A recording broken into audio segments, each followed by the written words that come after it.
নির্ধারিত প্রধান মেহমান, বিশেষ মেহমান নির্ধারিত সময় আসবেন, ওনারা তাকরীর পেশ করবেন। আমি শুধু দুয়ার নিয়তে আপনাদেরকে আহ্বান করার জন্য দণ্ডায়মান হয়েছি।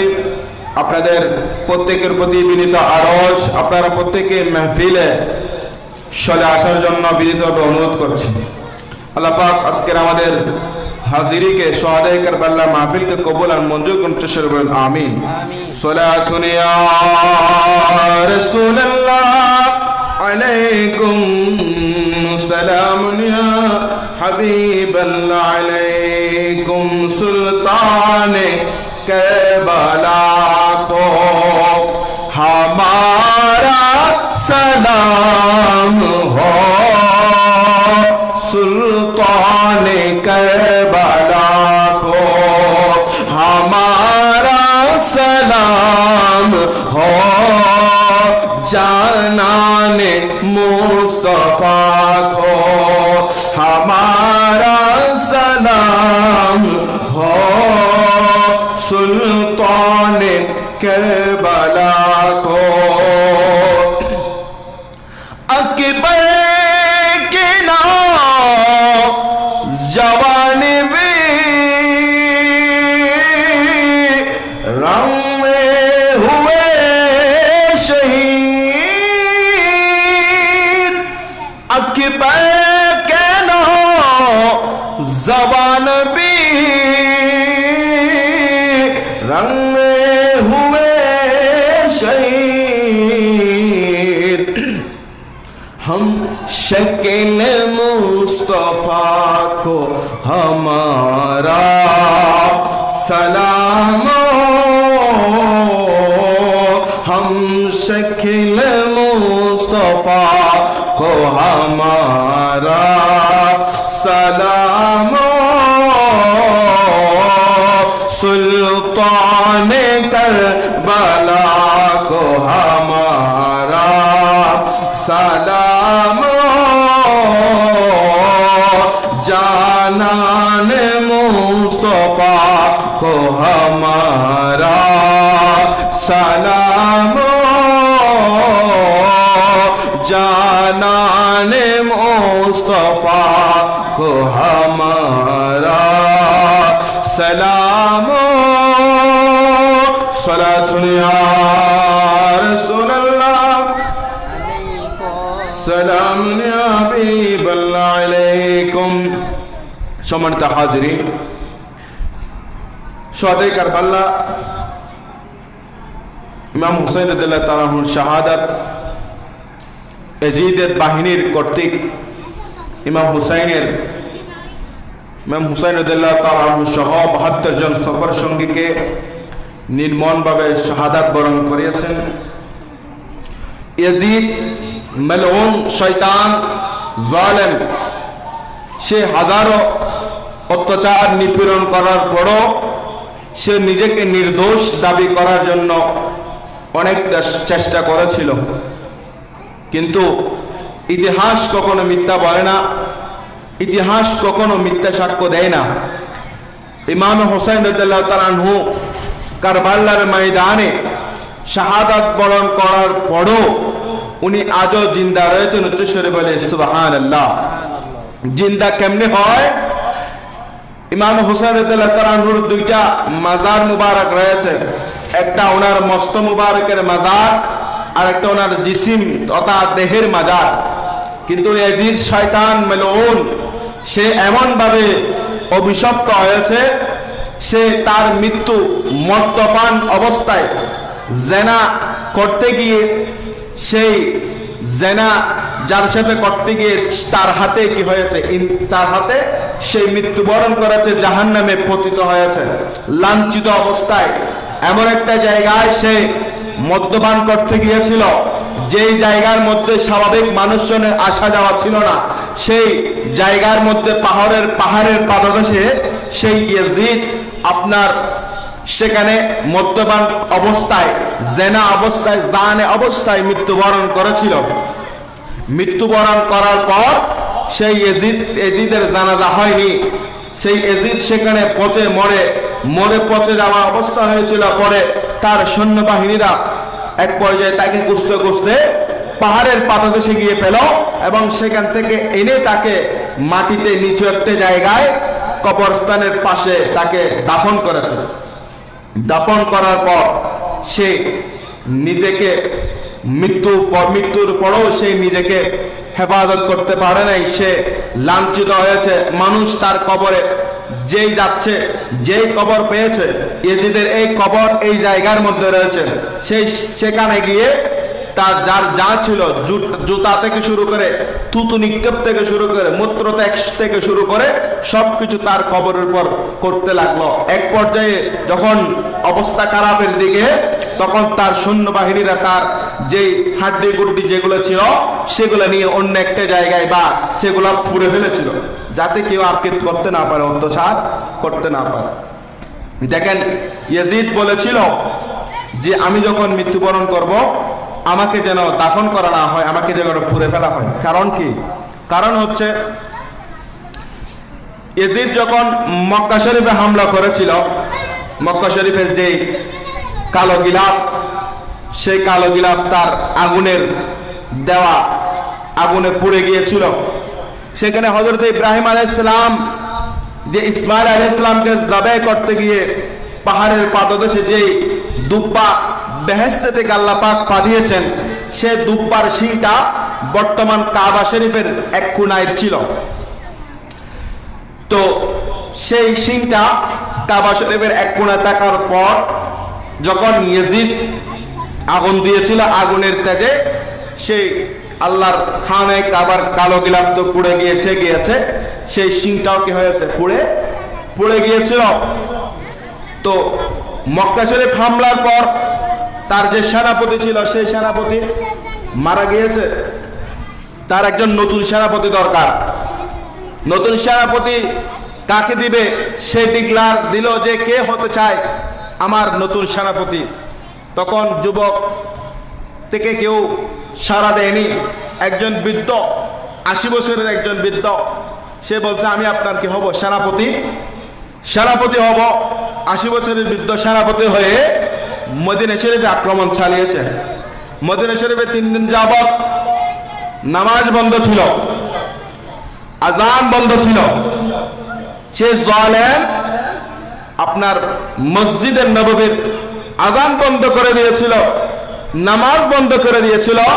আর যেই ব্যক্তি নামাজ বন্ধ করে দেয়, আজান বন্ধ করে দেয়, সে কখনো মুসলমান হতে পারে না। জোরে বলি নাউজুবিল্লাহ। যে ব্যক্তি হাদিসে পাক, কোরআনে পাকের ইশারা মতে কোন ব্যক্তি যদি কাউকে নামাজের জন্য বাধা দেয়, মসজিদ আসার জন্য বাধা দেয়, তাহলে তার চেয়ে বড় জালেম পৃথিবীর জমিনে নেই। কোন ব্যক্তি, আপনার বাপ দাদা আপনাকে জমিন দিয়েছে, আপনার বাপ দাদার জমিনে মসজিদ হয়েছে, কেউ যদি দাবি করে এটা আমার বাবার মসজিদ, আমার মসজিদ, আমাদের মসজিদ, তাহলে তার দান তো হবেই না। বরঞ্চ কেউ যদি আমাদের মসজিদ দাবি করে, তাহলে সেই মসজিদে নামাজও হবে না। উচ্চস্বরে বলে নাউজুবিল্লাহ। আজকে দেখা যায় আমাদের সমাজে অনেক মানুষ আছেন যাদের বাপ দাদা ভালো ছিল, ভালো হওয়ার কারণে তারা মসজিদের জায়গা দিয়েছে, কিন্তু তাদের নাতিপুতি হয়েছে বদমাশ, জালেম, ফাসেক, যার কারণে তারা তার বাপ দাদার নামে জমিন, যদিও বা তাদের বাপ দাদার নামে ছিল, মসজিদে দিয়ে দিয়েছে। তারা দাবি করছে এটা আমার বাবার মসজিদ, দাদার মসজিদ। খবরদার, যেটা একবার হয়ে দিয়ে ফেলা হয়েছে সেটা পুনরায় ফেরত নেওয়া হবে না। সেটা আল্লাহ রাস্তায় দিয়ে দিয়েছেন। আবার দাবি করতে গেলে গুনাহ কবিরা হবে, জালেমে পরিণত হবেন। কেউ যদি মসজিদ আসতে বাধা দেয়, পৃথিবীর জমিনে তার চেয়ে বড় জালেম নেই। উচ্চস্বরে বলি নাউজুবিল্লাহ। সেজন্য ইয়াজিদ একদিক দিয়ে জালেম, কারণ সে মসজিদে নববীতে আজান বন্ধ করে দিয়েছিল, মসজিদে নববীতে নামাজ বন্ধ করে দিয়েছিল। এখন যে 80 বছরের বৃদ্ধ ইয়াজিদের সেনাপতি যে মদিনা শরীফে আক্রমণ চালিয়েছিল, শত শত হাজার হাজার সাহাবায়ে কেরামকেও হত্যা করেছে, শাহাদাত বরণ করিয়েছেন, পাশাপাশি নারীদেরকে নির্যাতন করেছেন, অত্যাচার করেছেন। একজন মহিলা, ওনার একজন সন্তান ছিল, ওনার কোনো স্বামী ছিল না। ওনার সন্তান ওনার মাকে ইনকামের টাকায় ওনার মা চলতো, ওনার ভরণ পোষণ সেই সন্তান বহন করতেন।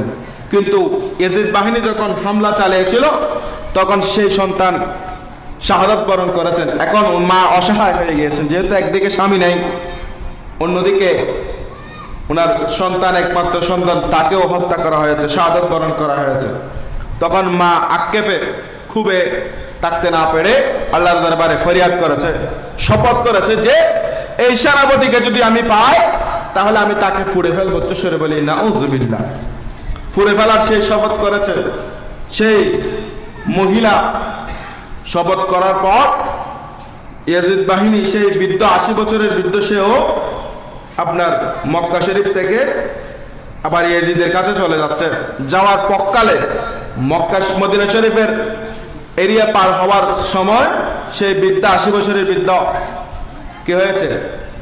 মৃত্যুবরণ করেছে, জাহান্নামে গিয়েছে। এখন এই খবর পেয়েছে যে বৃদ্ধ মহিলা তার একজন সন্তানকে সেই ইয়াজিদ বাহিনী 80 বছরের বৃদ্ধ তার সেনাবাহিনী হত্যা করেছে। হত্যা করার পর উনি যে মারা গিয়েছেন, তার সেনা বা সৈন্যবাহিনীরা তাকে সেখানে দাফন করে তারা ইয়াজিদের কাছে চলে গিয়েছে। এদিকে এই খবর পেয়েছে সে বৃদ্ধা মহিলা। বৃদ্ধা মহিলা খবর পেয়ে তার লোকজন নিয়ে তার কবরের কাছে গেল। কবরের কাছে গিয়ে দেখলো, কবর করলো পায়ের দিকে। পায়ের দিকে খোলার পর দেখলো যে তাকে সাপ দর্শন করছে, কামড়াচ্ছে। বিষাক্ত সর্প পায়ের দিকে তাকে আক্রমণ করছে। এরপরে বলে মাথার দিকে খোলো। মাথার দিকে যখন খোলা হলো তখন দেখা হলো মাথার দিক দিয়ে একটা সর্প তাকে কি করছে? দংশন করছে, তাকে আক্রমণ করছে।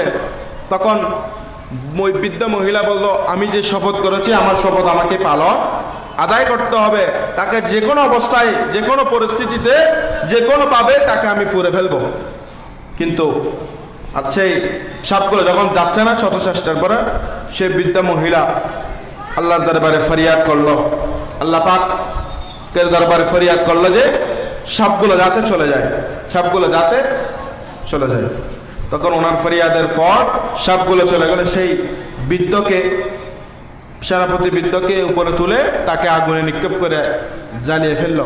এই খবর আবার পেল ইয়াজিদ। ইয়াজিদ বলল, যদি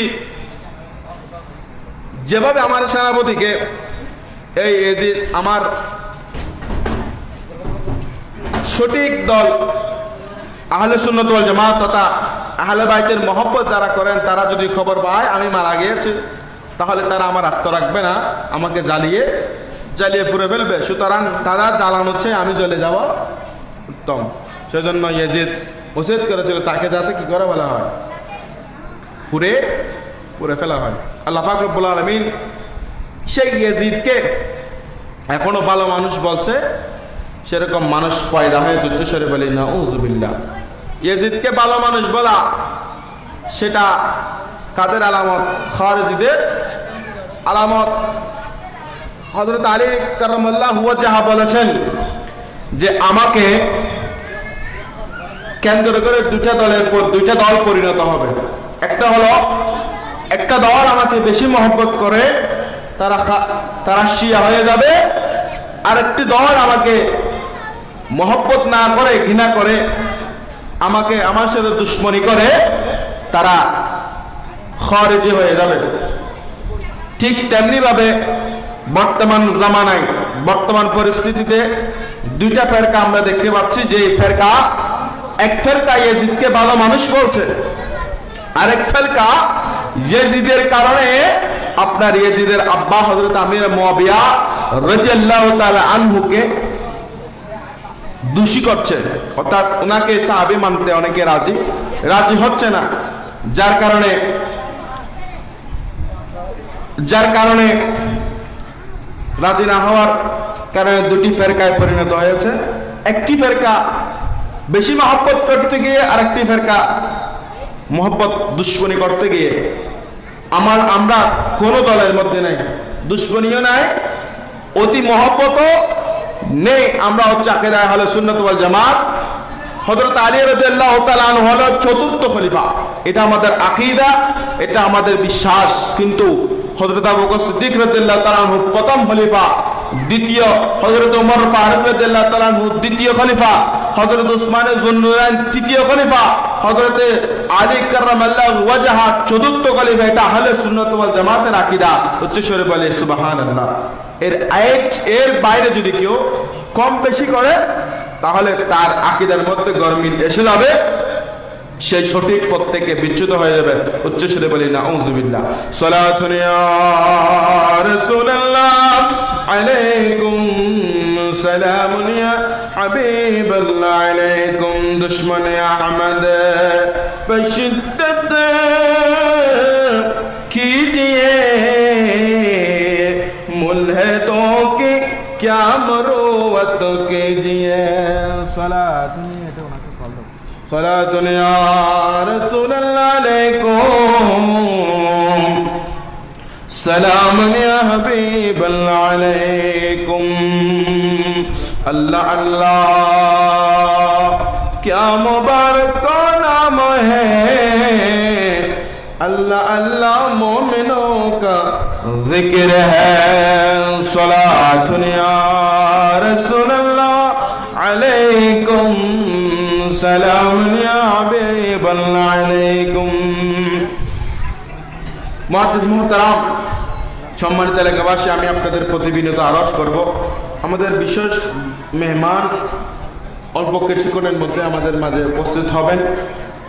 এলাকাবাসীর প্রতি অনুরোধ, আপনারা মাহফিলের সৌন্দর্য রক্ষার্থে মাহফিলে বসে পড়ুন। মাহফিল প্যান্ডেলে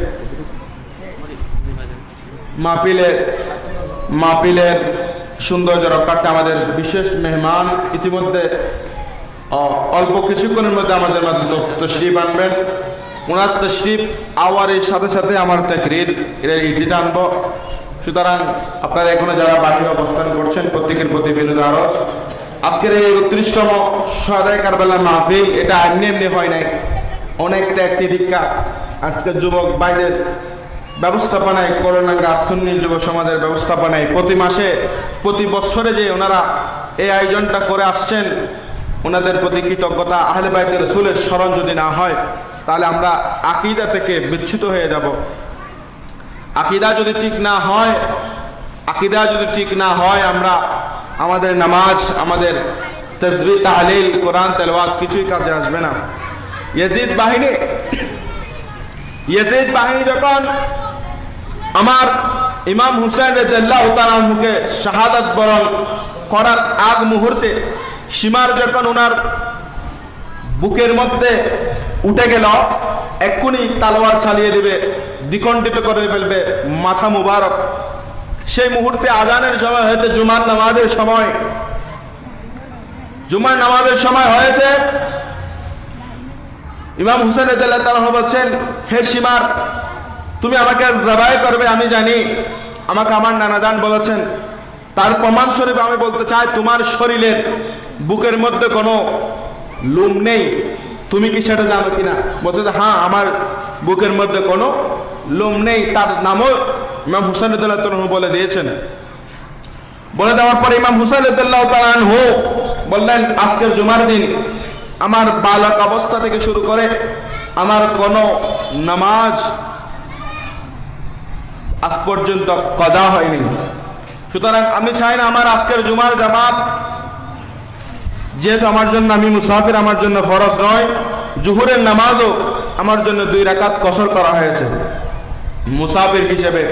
সুতরাং আমাকে 2 রাকাত নামাজ পড়ার সুযোগ দাও, আমি 2 রাকাত নামাজ পড়বো, আমি তোমার কাছে সারেন্ডার করবো। ইমাম হুসাইন রাদিয়াল্লাহু তাআলা তখন এই আরজি করলো, সীমার তাকে অনুমতি দিল যে আপনি নামাজ পড়ুন। হ্যাঁ, তবে আপনি চাইলে আমাদের সাথে নামাজ পড়তে পারেন, যেহেতু ইয়াজিদের তাবুতে আজান হয়েছে। ইয়াজিদ বাহিনী সবাই আপনার আমলদার বিহীন তা নয়, তাদের কাছে টুপি না ছিল না তা নয়, তাদের কাছে আলেম ছিল না তা নয়, তাদের কাছে হাফেজ ছিল না তা নয়, তাদের কাছে মুফতি ছিল না তা নয়, তাদের কাছে মুহাদ্দিস ছিল না তা নয়, তাদের সাথে ফকিহ ছিল না তা নয়, তাদের কাছে পরহেজগারি ছিল না তা নয়, সবই ছিল। হাফেজে কোরআন ছিল, আলেম ছিল, মুফতি ছিল, মুয়াজ্জিন ছিল, সুকণ্ঠের অধিকারী ছিল। কিন্তু এত কিছু থাকার পরেও ইমাম হুসাইন রাদিয়াল্লাহু তাআলা তাদের সাথে একামতে, তাদের ইমামতিতে তাদের পেছনে নামাজ আদায় করানো চশরে বলি নাউযুবিল্লাহ। কারণ কি? কারণ তাদের কাছে ইমান তাদের কাছে নামাজ থাকলেও, তাদের কাছে রোজা থাকলেও তাদের কাছে ইমান ছিল না। যার কারণে ইমাম হুসাইন রাদিয়াল্লাহু তাআলা বলছেন, তোমাদের সাথে আমার নামাজ পড়া যাবে না, কারণ তোমরা আহলে বাইত রাসূলের সাথে দুশমনি করেছো, সুতরাং তোমাদের ইমান নেই, সুতরাং তোমাদের সাথে নামাজ পড়া যাবে না। আজকে পৃথিবীর জমিনে অসংখ্য ফেরকার উদ্ভব হয়েছে। সঠিক দিক নির্দেশনা, সঠিক আকীদা থেকে বিচ্যুত হয়ে আজকে অনেকগুলো দল পরিণত হয়েছে। আল্লাহ রাসূল বলেছেন, বনি ইসরাইলের 72টি দল হয়েছিল, আমার উম্মতের 73টি দল হবে। 72টি দল জান্নাতি হবে না জাহান্নামে হবে, একটি দল জান্নাতে হবে। এখন 72 দলে সবই আছে, নামাজও আপনার চেয়ে বেশি, আপনার চেয়ে আমার চেয়ে বেশি। কারণ আল্লাহ রাসূল সাল্লাল্লাহু আলাইহি ওয়াসাল্লাম উমর রাদিয়াল্লাহু তাআলা আনহুকে বলেছেন, হে উমর, তুমি তাদেরকে আমার দুশমন হত্যা করতে চাচ্ছ, তারা এমন নামাজে হবে যাদের নামাজের কাছে তোমার নামাজ কিছুই না। অর্থাৎ উমর রাদিয়াল্লাহু তাআলা আনহুর নামাজ পাশে আল্লাহ রাসূলের দুশমন যারা 72 ফেরকার নামাজ তফাৎ করতে গেলে উমর রাদিয়াল্লাহু তাআলা আনহুকে আল্লাহ রাসূল বলছেন, হে উমর, তুমি তোমার নামাজকে এত কম ছোট মনে করবে, এত কম মনে করবে যে ওর নামাজের কাছে তোমার নামাজ কিছুই না। ঈশ্বর বলে সুবহানাল্লাহ। কিন্তু তার নামাজ বেশি হওয়ার পরও, তার নামাজ সুন্দর হওয়ার পরও, তার কোরআন তেলাওয়াত সুন্দর হওয়ার পরও, তার ইবাদত বন্দেগী সুন্দর হওয়ার পরও, সে তাহাজ্জুদ পড়ার পরও সে ইমানদার হতে পারে নাই। কারণ সে দুশমনে রাসূল, আহলে বাইতের সাথে দুশমনি করে। ঈশ্বর বলে নাউযুবিল্লাহ। সেজন্য আগে ইমান ঠিক রাখতে হবে। শুধু ইমানদার বলে চায়ের দোকানে বসে থাকলে হবে না।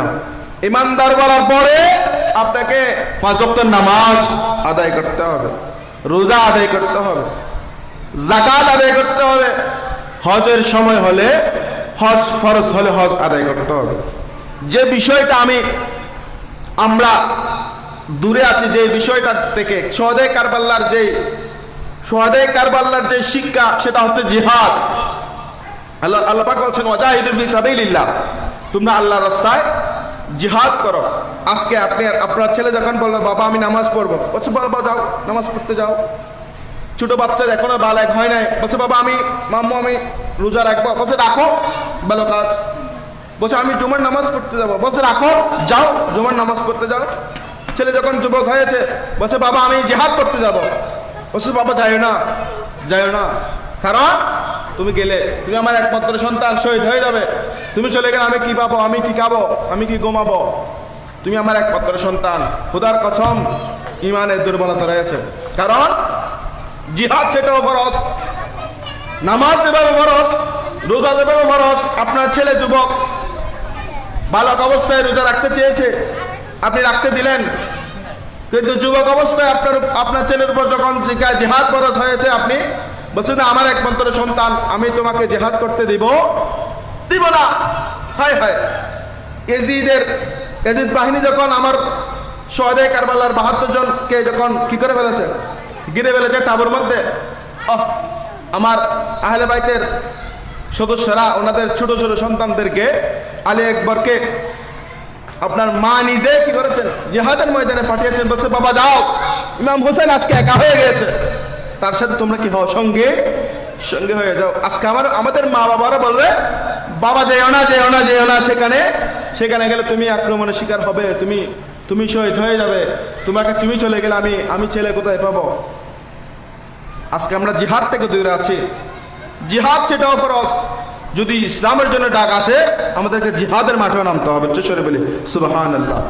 আপনি নামাজ পড়ে কপালের দাগ হয়েছে, রোজা, হজ, যাকাত সব ঠিক আছে, জিহাদের কথা বললে আপনার অন্তর বলছে যে আমি জিহাদ করতে পারবো না, তাহলে বোঝা গেল আপনার ইমানে কি রয়েছে? দুর্বলতা। শাহাদাতে কারবালার স্মরণ, যে যুবক যুদ্ধের ময়দানে গিয়েছেন, কুফার একজন মহিলা, ওনার স্বামী নেই, ওনার একজন সন্তান আছে, এছাড়া আমি আজকে জুমাতেও আলোচনা করেছি। ওনার একজন সন্তান 17 বছর কি 18 বছর বয়স, মাত্র বিবাহ করেছে 2 সপ্তাহ। কয় সপ্তাহ? সদ্য বিবাহিত একজন সন্তানকে মা বলছেন, বাবা তোমাকে একটা আবদার করবো। বলছে, মা কি বলেন না? বলছে, আজকে কুফার জমিনে কারবালার ময়দানে ইমাম হুসাইন রাদিয়াল্লাহু তাআলাকে শহীদ করার জন্য এজিদ বাহিনী কিনে রেখেছে, তাদেরকে পানি দিচ্ছে না, খাওয়ার পানি দিচ্ছে না, তাদের সাথে নাকি যুদ্ধ করবে, কিন্তু তারা যুদ্ধ করতে আসে নাই। বলছে, মা আমি কি করতাম? বলছে, তুমি ইমাম হুসাইনের পক্ষ হয়ে তুমি কি করো? তাদের সাথে জিহাদ করো। মা বলছেন ছেলেকে, আপনার ছেলেকে আপনি বলবেন কিনা? প্রশ্ন আপনি নিজে করুন, আমার সন্তানকে আমি বলবো কিনা? দেখেন তাদের ইমান কত মজবুত, আমাদের ইমান কত মজবুত। আমাদের ইমানের ক্ষয় হয়েছে, কিন্তু তাদের ইমান দেখেন। ছেলেকে বলছে, বাবা ইমাম হুসেন আজকে একা, তুমি তাকে সঙ্গ দাও, তার সাথে জিহাদ করো। ছেলে বলল, বাবা মা আমি তো মাত্র বিবাহ করেছি কয়েকদিন, 1 সপ্তাহ 2 সপ্তাহ, আমি এখনো স্ত্রীর সাথে ভালোভাবে কথা বলে সাংসারিক জীবন আমি এখনো শুরু করতে পারি নাই। আমি যদি এই মুহূর্তে চলে যায় জিহাদের ময়দানে, আমার স্ত্রী হয়তো আমার উপর রাগান্বিত হবে, আমাকে একটু অনুমতি দেন, আমি একটু আমার স্ত্রীর সাথে কি করি, ওনার সাথে একটু বোঝাপড়া করি, ওনাকে একটু বলি, ওনাকে একটু বোঝায় যে আজকে আমাকে জিহাদের ময়দানে যেতে হবে। যেহেতু ইমাম হুসাইনের দ্বারা সংখ্যায় কম ছিল, তাদের পক্ষ হয়ে সংখ্যার কম দিক দিয়ে যদি জিহাদ করতে যায়, অনেকটা নিশ্চিত তারা কি হবে? পরাজয় হবে। যেহেতু বেশিদের সাথে কমের পারা যায় না, নিশ্চিত ওনারা পরাজয় হবে জেনেও, মা জেনেও বলছে যে বাবা কিয়ামতের ময়দানে আমি আমার রসুলকে কি জবাব দিব যদি বলা হয় তোমার কুফার জমিনে আমার ইমাম হুসাইন কি হয়েছে, আক্রমণের শিকার হয়েছে, তুমি মহিলা, তুমি আমার উম্মত, তোমার ছেলেকে জিহাদের ময়দানে পাঠাও নাই, তুমি আমার সামনে আসবে না, তখন আমি আল্লাহ রসুলের সামনে কি জবাব দিব?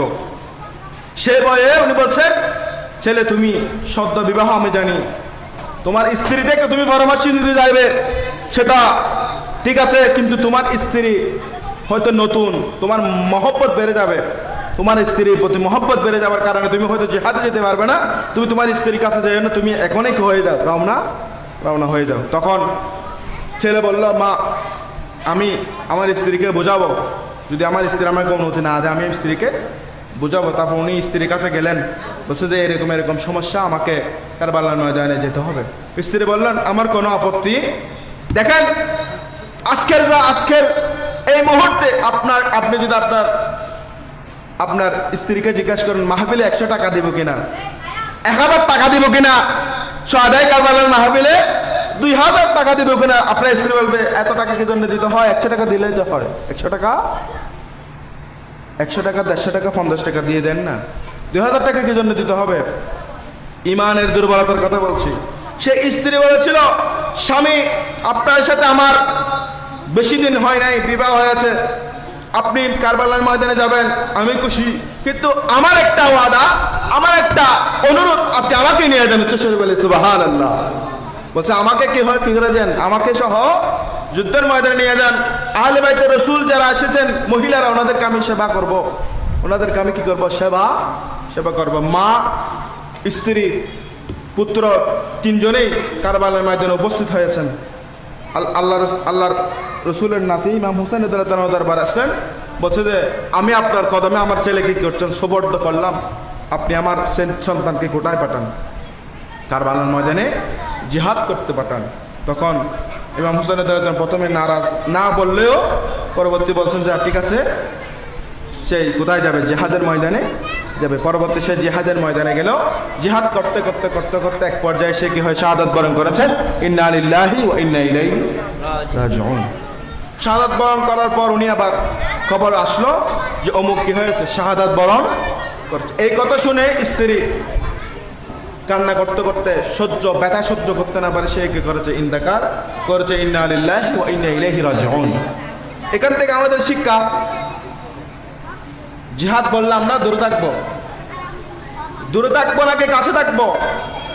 আমাদেরকে অবশ্যই জিহাদের একটা অংশ যে ইসলামের মধ্যে রয়েছে সেটা আমাদেরকে জানতে হবে। জিহাদ ফরজ যদি সময় হয়, ইসলামের জান্ডাকে উড্ডীন করার জন্য, ইসলামী সমাজকে উন্নত করার জন্য জিহাদের যদি প্রয়োজন হয়, আমাদেরকে জিহাদের মাঠেও নামতে হবে। এটা আমাদের ইসলামের একটি অংশ। কারবালার ময়দানের শিক্ষা, অন্যতম শিক্ষা হচ্ছে জিহাদ করা, অন্যায়ের বিরুদ্ধে জিহাদ করা। ইয়াজিদ বাহিনী যখন আমির মুআবিয়া রাদিয়াল্লাহু তাআলা আনহু যখন ইন্তেকাল করেছেন, সেই ইয়াজিদ মসনদ দখল করেছে, চেয়ার কালে হয়েছে। ইয়াজিদ এসে সিংহাসনে বসে গেছে। সিংহাসনে বসে বড় বড় যারা সেই সময়ের বড় বড় সাহাবে কারণ যারা ছিলেন বড় বড়, ওনাদেরকে বলেন আমার কাছে কি হও, বায়াত হও, আমার কাছে বায়াত হও। কয়েকজন হয়েছে, কয়েকজন ছেলেরা কথা বলছে, এই ছেলেরা কথা বলছে যে আমার কাছে কি হয়ে যাও, বায়াত হয়ে যাও। কারণ কি, বড় বড় যদি কয়েকটা নিয়ে ফেলা যায় বায়াতে, তখন আর সমস্যা নাই। আমাদের অনেক দরবারে বড় বড় মুরিদ আছে, বড় বড় মুরিদ মানে পয়সাওয়ালা মুরিদ। এই পয়সাওয়ালা মুরিদ যদি কয়েকটা পেয়ে যায়, ফিরে আর কোনো সমস্যা থাকে না। বড় গাড়ি, বড় বড় সব কিছুই বড়, ওনাদের আর সমস্যা থাকে না, তখন আর নামাজের খবর থাকে না। দেখবেন দরবারের বিরুদ্ধে বলছি না, দরবার থেকে এখন তাকওয়া চলে গেছে। তাকওয়ার অভাব। আগে দরবার ছিল, আইন ছিল, তাকওয়া ছিল, টাকা ছিল না। এখন টাকা আছে, দরবার আছে, এলম নেই, তাকওয়া নেই। টাকা, এলম, তাকওয়া সব কি হয়ে ফেলেছে, খেয়ে ফেলেছে। সেজন্য দরবার দেখে শুনে দরবার নিতে হবে। কাকে ফির মানছেন, ভালোভাবে তাকওয়া আছে কিনা, 5 ওয়াক্ত নামাজ পড়ে কিনা। একদিন গিয়ে দেখবেন আপনার পীরের সাথে বলবো যে আপনি আজকে আপনার সাথে নামাজ পড়বো, ফজরের নামাজ। দেখেন না, পরীক্ষা করে দেখেন না, একদিন, প্রতিদিন তো যাইতে হবে না, একদিন দেখেন আপনার পীর ফজরের নামাজ পড়ে কিনা। তাহাজ্জুদ বাদ দিলাম, ফজরের নামাজ পড়ে কিনা দেখেন না, তারপরে না ওনাকে পীর মানবেন। উনি যদি ব্যস্ত না যায়, আপনাকে নিয়ে যেতে পারবে না। আগে পীর, স্বচ্ছ পীর হতে হবে, শুধু পীর এমনিতে হলে হবে না। তো ইয়াজিদ যখন মসনদ দখল করেছে, সিংহাসন কালে পেয়েছে, উঠে বসে গেছে। বলছে বড় বড় মাথা যেগুলো আছে সেগুলো যদি আমি বায়াত করাতে পারে সব অটো হয়ে যাবে। তখন সে ইমাম হোসেনকে আহ্বান করলেন, চিঠি দিলেন, আমার কাছে বায়াত গ্রহণ করুন, অমুক অমুক করেছে, অমুক অমুক করেছে। ইমাম হোসেন বললে আপনাকে সিংহাসন দখল করার অনুমতি কে দিয়েছে? আমির মুআবিয়া রাদিয়াল্লাহু তাআলা আনহু ইমাম হাসান এই ওয়াদা করে দিয়েছেন যে আপনার ইন্তেকালের পরে আমার ভাই হুসাইন কি হবে, খেলাফতের দায়িত্ব পাবেন। আপনি সেটা না করে আপনার বাবা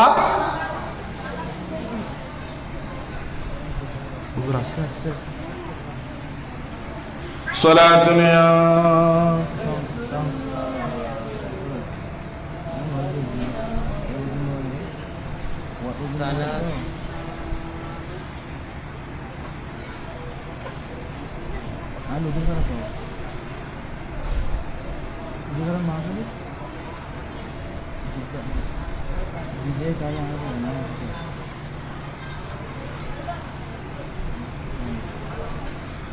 صلاة يا رسول الله عليكم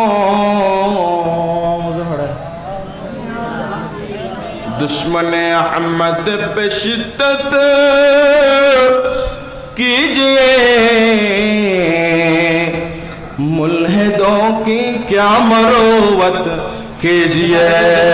सलातुन या रसूल अल्लाह अलैकुम सलामुन या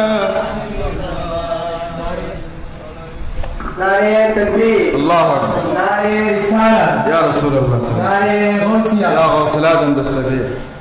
বিশেষ বক্তারা বলেন শুভেচ্ছা স্বাগত। হযরতুল্লাহ জনাব মাওলানা মুহাম্মদ ঈসা সাহেব হুজুর এই পর্যায়ে আমাদের সম্মুখে উপস্থিত হয়েছেন। যেটা বলতে চেয়েছিলাম, ইমাম হোসেন রাদিয়াল্লাহু তাআলা আনহু বলছে যে ইয়াজিদ সে ফাসিক ছিল, সে মদ্যপান করত, সে এমন এমন নাজায়েজকে জায়েজ করে দিয়েছে, যার কারণে ইমাম হোসেন তার হাতে বায়াত গ্রহণ করে নাই। সুতরাং এই পর্যায়ে বায়াত কার হাতে গ্রহণ করবেন তাকে আগে পরীক্ষা করুন। যার হাতে বায়াত গ্রহণ করবেন, যাকে পীর মানবেন, মুর্শিদ মানবেন, তাকে একটু পরীক্ষা করুন, তার ভালো মন্দ জেনে নিন, সে আগে নিজে নামাজ পড়ে কিনা ভালোভাবে জেনে নিন। ইমাম হুসেনের শিক্ষা, যা তার হাতে হাত দেওয়া যাবে না, যাকে তাকে অনুসরণ করা যাবে না। আজকের অনেক পীর আমির মুআবিয়া রাদিয়াল্লাহু তাআলা আনহুকে গালি দিচ্ছেন। শিয়ার মূলত শিয়া, কিন্তু প্রচার করছে সে সুন্নি। প্রচার করছে কি? নাম দিয়েছে সুন্নি, ভিতরে কি শিয়া, ভিতরে কি? আপনি যদি সয়াবিন তেলের প্যাকেটে উপরে প্যাকেট সয়াবিন তেল, ভিতরে কেরাসিন হয়, আপনি নেবেন? বলছে যে তুমি সয়াবিন তেলের প্যাকেট লাগিয়েছো কিন্তু ভিতরে তো কেরাসিন, আপনি নেবেন না। সেই জায়গায় যদি আপনি কেরাসিনের তেল না নেন, সয়াবিনের জায়গায়, সে সুন্নি নাম দিয়েছে, আকীদা তো শিয়া, তাকে আপনি কেন গ্রহণ করবেন? নারে তাকবীর, আল্লাহু আকবার, নারে রিসালাত, ইয়া রাসূলুল্লাহ, নারে গাউসিয়া। সাল্লাল্লাহু আলাইহি ওয়াসাল্লাম। বিশেষ মেহমানের আগমন, শুভেচ্ছা স্বাগত। শুভেচ্ছা।